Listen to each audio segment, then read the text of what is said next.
Welcome to each of the witnesses. Our founders included in the United States Constitution the protection not just of property rights, but also specifically of intellectual property rights. Article 1, Section 8 makes clear Congress's duty to ensure the exclusive right of inventors. In fact, the word right only appears in the Constitution in two places.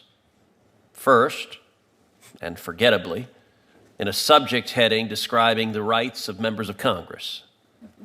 The second place it appears is in the context of patents, specifically that the Constitution guarantees the rights of authors and inventors to secure the benefits of their writings and inventions.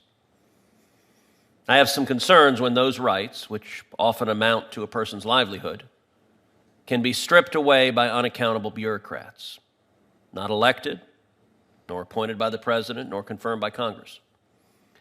I know that my colleagues have been working hard on the PTAB Reform Act, and I applaud them for their efforts.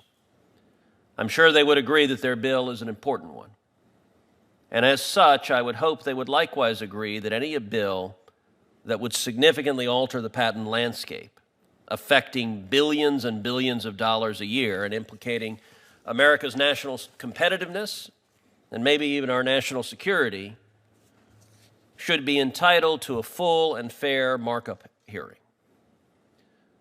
Not a truncated, lightly attended hearing, but a full markup hearing by the full committee.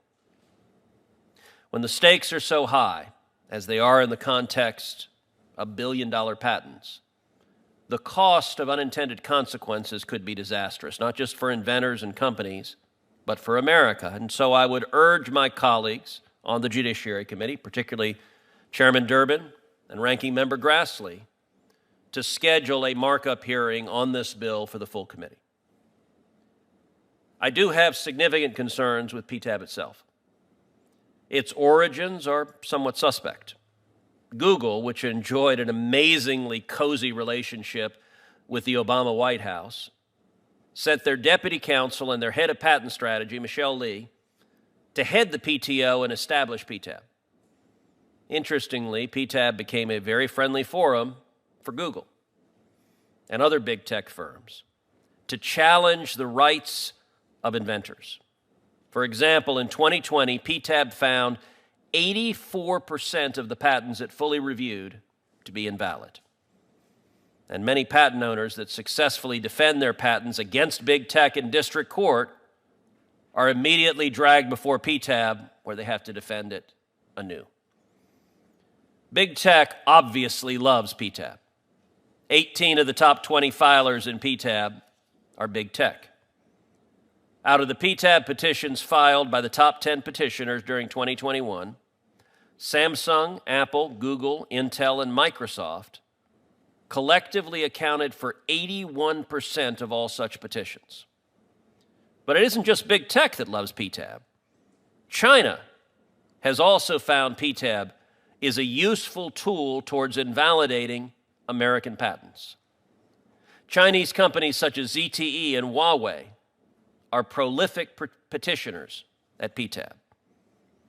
Again, the risks of getting this wrong are severe. If this bill should move forward, let's do so under the full light of day, subject to a full and fair markup hearing. The American people deserve no less. And Mr. Giles, I want to ask you a couple of specific questions. Number one, do you agree with what I just said, which is the consequences of changing this system are significant and should be considered carefully for unintended consequences? Yes, I fully agree with that. The consequences of the serving patent system are real, and they could have a tremendous effect on the United States economy and national security. So you also urge the passage of the Stronger Patents Act. In your judgment, how would this act ensure fair proceedings? So there are many ways listed in the... Apparently the patent on the microphone has expired. So we can work on the communication technology here.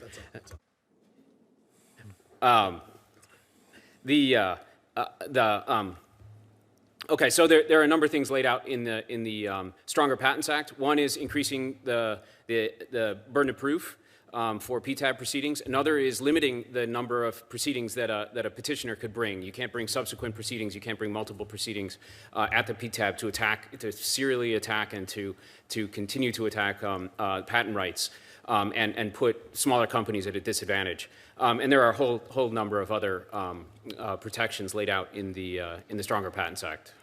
Thank you. Thank you.